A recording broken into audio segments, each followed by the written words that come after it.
ଶ୍ରୀରାଧାଙ୍କ ପାଦ ଦର୍ଶନ ଉପରେ ସୁନ୍ଦର କାହାଣୀ। ଥରେ ଭଗବାନ ଶ୍ରୀକୃଷ୍ଣ ଏକ ଲୀଳା କଲେ। ସେ ପ୍ରବଳ ମୁଣ୍ଡ ବ୍ୟଥାର ଅଭିନୟ କଲେ ଏବଂ ଯନ୍ତ୍ରଣାରେ ଛଟପଟ ହେବାକୁ ଲାଗିଲେ। କୌଣସି ବୈଦ୍ୟ ବା ଔଷଧ ତାଙ୍କୁ ଭଲ କରିପାରିଲା ନାହିଁ। ଶେଷରେ ଦେବର୍ଷି ନାରଦ ସେଠାରେ ପହଞ୍ଚିଲେ। ଶ୍ରୀକୃଷ୍ଣ ତାଙ୍କୁ କହିଲେ କି, ହେ ନାରଦ, ମୋର ଏହି ଯନ୍ତ୍ରଣା କେବଳ ଗୋଟିଏ ଉପାୟରେ ହିଁ ଭଲ ହୋଇପାରିବ। ଯଦି ମୋର କୌଣସି ପରମ ପ୍ରିୟ ଭକ୍ତ ତାର ପାଦର ଧୂଳି ମୋତେ ଦିଏ ଏବଂ ମୁଁ ତାହାକୁ ମୋ ମସ୍ତକରେ ଲଗାଏ, ତେବେ ଯାଇ ମୁଁ ସୁସ୍ଥ ହେବି। ନାରଦ ଏହା ଶୁଣି ଚିନ୍ତିତ ହୋଇଗଲେ। ସେ ପ୍ରଥମେ ଦ୍ୱାରକାରେ ଶ୍ରୀକୃଷ୍ଣଙ୍କ ପାଟରାଣୀମାନଙ୍କ ପାଖକୁ ଗଲେ। ସେ ସେମାନଙ୍କୁ ସବୁ କଥା କହିଲେ ଏବଂ ଶ୍ରୀକୃଷ୍ଣଙ୍କ ପାଇଁ ତାଙ୍କ ପାଦ ଧୂଳି ମାଗିଲେ। ଏହା ଶୁଣି ସବୁ ରାଣୀମାନେ ଭୟରେ ଥରି ଉଠିଲେ।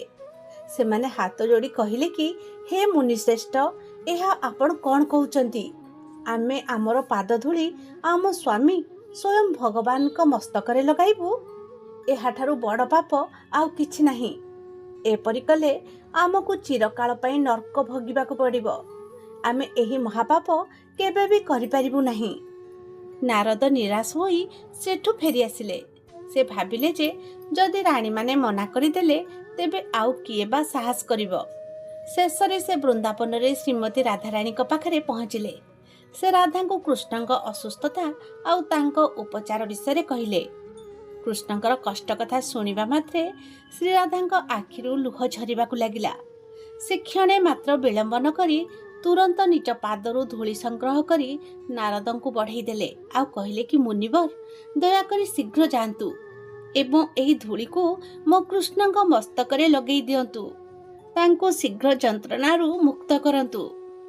ନାରଦ ଆଶ୍ଚର୍ଯ୍ୟ ହୋଇ ପଚାରିଲେ କି, ରାଧେ, ତୁମେ ଏ କ'ଣ କରୁଛ? ତୁମକୁ ଭୟ ଲାଗୁନି?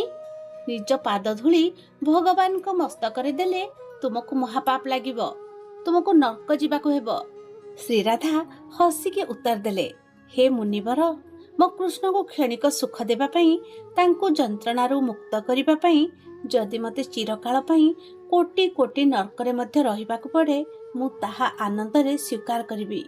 ମୋତେ ନର୍କ ମିଳୁ ପଛେ, କିନ୍ତୁ ମୋ କୃଷ୍ଣ ସୁସ୍ଥ ହୋଇଯାଆନ୍ତୁ।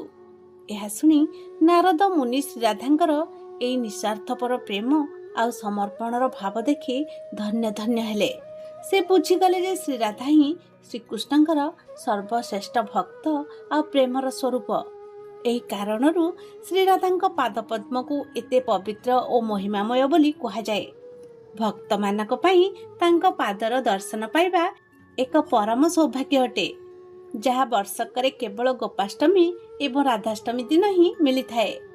ଅଁଳା ନବମୀ ବା ରାଧା ପାଦ ଦର୍ଶନ ବି କୁହାଯାଏ।